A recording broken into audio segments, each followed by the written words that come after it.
कि क्या हम जन्नत में हमेशा रहकर कभी बोर नहीं हो जाएंगे। सूरह अल कहफ में अल्लाह रब्बुल इज्जत का इरशाद है, वो उसमें हमेशा रहेंगे, वो थकेंगे नहीं और ना ही वो उसे कभी छोड़ना चाहेंगे। अल्लाह जल्ला शानहू जिसने बोरियत का तस्वुर पैदा किया है, वो लामहला इस बात को यकीनी बना सकता है कि आप बोर ना हो। मिसाल के तौर पर आपने अपनी पैदाइश से लेकर अब तक इस दुनिया में कितनी किस्म के खानों का मजा चखा है। हम दुनिया में जायकों की एक बहुत महदूद सी मिकदार का मजा चखते हैं और उनमें से ही कुछ ऐसे होते हैं जो हमें हैरान कर देते हैं। दुनिया में सैकड़ों किस्म के खाने ऐसे हैं जो सिर्फ जैतून के तेल से बनाए जाते हैं। टमाटर का एक जायका है, अंडे का अलग जायका है, मिर्च का अपना जायका है और जब सबको आपस में मिला दिया जाए तो आपको एक और अलग जायका मिलता है। आइए गौर करें, हमने जो जिंदगी गुजारी है वो ऐसे है गोया समंदर के मुकाबले में एक गिलास पानी और हम उससे खुश हैं, तो पूरे समंदर का आलम क्या होगा। इस वक्त तक शायद हमने दुनिया के खानों का 1% ही चखा होगा। जब हम जन्नत के जायकों के बारे में सोचते हैं तो हम ये कह सकते हैं कि हम लाखों में से एक ही चख पाते हैं। अब ये सोचें कि अल्लाह जल्ला शानहू के इल्म और कुदरत में क्या कुछ हो सकता है जो उसने इस दुनिया में नहीं भेजा होगा, जो जन्नत ही के लिए पैदा करेगा। फिर सिर्फ खानों में से हमने लाखों में से एक ही चीज चखी है।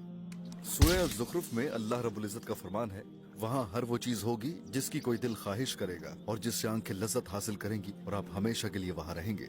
जन्नत में अपने पसंदीदा फल का तस्वुर करें, आप उसे खाते हैं और जायके से लुत्फानंदोज होते हैं और अगली बार जब आप उसे खाएंगे तो वो पहले से ज्यादा लजीज होगा।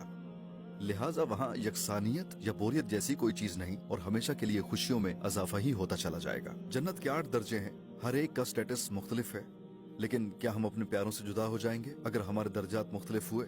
8वें दर्जे का कोई शख्स पहले दर्जे के किसी शख्स से कैसे मिलेगा, ये भी बड़े तजस्सुस की बात है। अल्लामा बदियुज़्ज़मान रहमतुल्लाह अलैह अपनी तफसीर रसाइल नूर में इसे बड़ी खूबसूरती से बयान करते हैं। जब वो जन्नत को बयान करते हैं तो हदीस नबवी से आगाज करते हैं। हमारे नबी करीम फरमाते हैं, इंसान जन्नत में अपने दोस्तों के साथ होगा।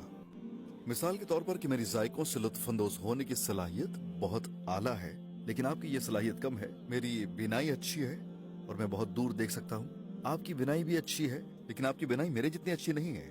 हम एक जगह पर एक ही मेज पर बैठे हैं जहाँ का नजारा बहुत खूबसूरत है और हम एक ही खाना खा रहे हैं। कौन ज्यादा लुत्फानंदोज होगा? मैं हूँगा। क्यों? क्योंकि मेरी देखने की सलाहियत और जायके की पहचान ज्यादा है। इसी तरह जन्नत में अगर हम एक ही किस्म का खाना खाते हैं, अपने दोस्त के साथ एक ही मेज पर बैठते हैं, हमें जो लुत्फ मिलेगा वो मुख्तलिफ होगा और किसी को कोई शिकायत नहीं होगी कि हमारे दरमियान कोई फर्क है। सब मुतमईन होंगे अपने जाती तजुर्बे के एतबार से। जन्नत के बारे में सबसे दिलचस्प बात क्या है? जन्नत में आपको एक नई चीज का तजुर्बा होगा, एक ही वक्त में कई जगहों पर मौजूद होना। सुभान अल्लाह, जरा तसव्वुर करें, इस वक्त आप अपने दोस्तों के साथ बातचीत करते हुए मदीने की सड़कों पर घूम रहे हैं और उसी वक्त आप अपने पसंदीदा खाने से भी लुत्फानंदोज हो रहे हैं और उसी वक्त आप मरीख पर जा रहे हैं। एक ऐसी जिंदगी का तसव्वुर करें जहाँ तमाम खुशियाँ और उन तमाम चीजों का तजुर्बा साथ साथ होगा। आप बैक वक्त मुख्तलिफ मकामात पर हैं और आप उन सब खुशियों को एक साथ महसूस कर रहे हो। अल्लाह अकबर, खुशियाँ हर लम्हे बढ़ती रहेंगी।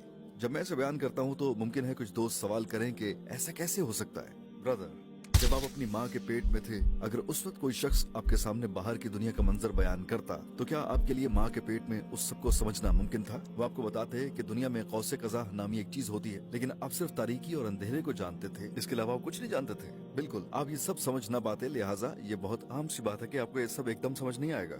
हम एक मुख्तलिफ जहान के बारे में बात कर रहे हैं। एक मशहूर कहावत है जो कहती है कि ये पैमाना इतना वजन बर्दाश्त नहीं कर सकता। एक तराजू का तस्वर करें जिसकी सलाहियत 100 किलोग्राम वजन तक की है। अगर आप उस पर 2 टन वजन डाल दें तो क्या होगा? फिर वो बर्दाश्त करेगा? नहीं, बर्दाश्त नहीं कर सकेगा। इस तरह अल्लाह सुब्हानहू व तआला ने हमारे लिए ऐसा कुछ तैयार रखा है, ऐसी खूबसूरती जो हमारे जहन बर्दाश्त नहीं कर सकते। क्या ये दिलचस्प बात नहीं होगी कि आप किसी ऐसी खूबसूरती में दाखिल हों जिसका पहले से तस्वर भी नहीं किया जा सकता? इस हदीस कुदसी को याद रखें। अल्लाह रब्बुल इज्जत का इरशाद है, मैंने अपने नेक बंदों के लिए ऐसी नेमतें तैयार कर रखी हैं जिनको किसी आंख ने देखा नहीं, किसी कान ने उनके बारे में सुना नहीं और किसी इंसान के दिलो दिमाग में कभी उनका ख्याल भी नहीं गुजरा होगा। सूरह अल कहफ में अल्लाह का इरशाद है, वहाँ जन्नत में उनके लिए वो सब कुछ होगा जिसकी वो ख्वाहिश करेंगे और हमारे पास उनके लिए और भी बहुत कुछ है। देखते हैं वहाँ और क्या कुछ देखेंगे इंशाअल्लाह। जन्नत में दाखिल होने से पहले हमें खास दरिया में गुस्ल करेंगे। उस दरिया का पानी इंसान के जिस्म से हर किस्म की नजासत को दूर कर देगा। उसके बाद जन्नत के 8 दरवाजे हैं और आपको आपके अमाल के मुताबिक किसी एक दरवाजे से बुलाया जाएगा। मसलन अगर आप नमाजों की खूब हिफाजत करते थे तो आपको नमाज के दरवाजे से बुलाया जाएगा। अगर आप सदका कसरत से करते थे तो आपको सदके के दरवाजे से बुलाया जाएगा। अगर आप रोजों का ज्यादा एहतमाम करते थे तो आपको बाबुर रैयान से बुलाया जाएगा।